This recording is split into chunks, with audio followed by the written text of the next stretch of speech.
السلام علیکم سامعین، میں ہوں رانا عبد فاروق اور آپ دیکھ رہے ہیں دا راجپوت ہسٹری۔ سامعین، آج کی ویڈیو عرب میں ٹھاکر راجپوت۔ سامعین، حضرت محمد صلی اللہ علیہ وآلہ وسلم کے دور میں اور اس سے قبل ہندوستان کے کئی قبائل عرب ممالک میں مختلف مقاصد کی غرض سے آیا جایا کرتے تھے اور عرب بھی ہندوستان میں آتے جاتے تھے۔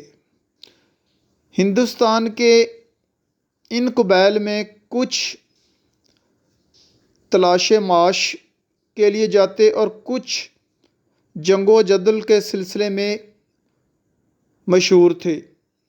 اسی دور میں ٹھاکر یعنی راجپوت وہ بہادر جنگجو تھے جو عرب قبائل سے الجھتے رہتے تھے اور عرب میں ٹھاکر کو تاکر یا تکر کہا جاتا تھا۔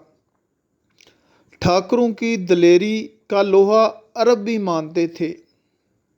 ایک عرب لکھاری نے لکھا ہے، ٹھاکر ایسی دلیری سے جنگ لڑتے کہ ان کا کوئی ثانی نہ تھا۔ محمد بن قاسم کے لشکروں کے خلاف سندھ میں ان ٹھاکروں نے خوب دلیری دکھائی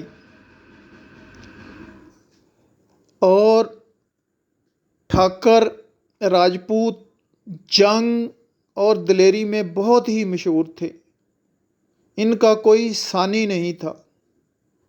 سامعین، ویڈیو آپ کو پسند آئی ہوگی، ویڈیو کو زیادہ سے زیادہ شیئر کریں۔ شکریہ۔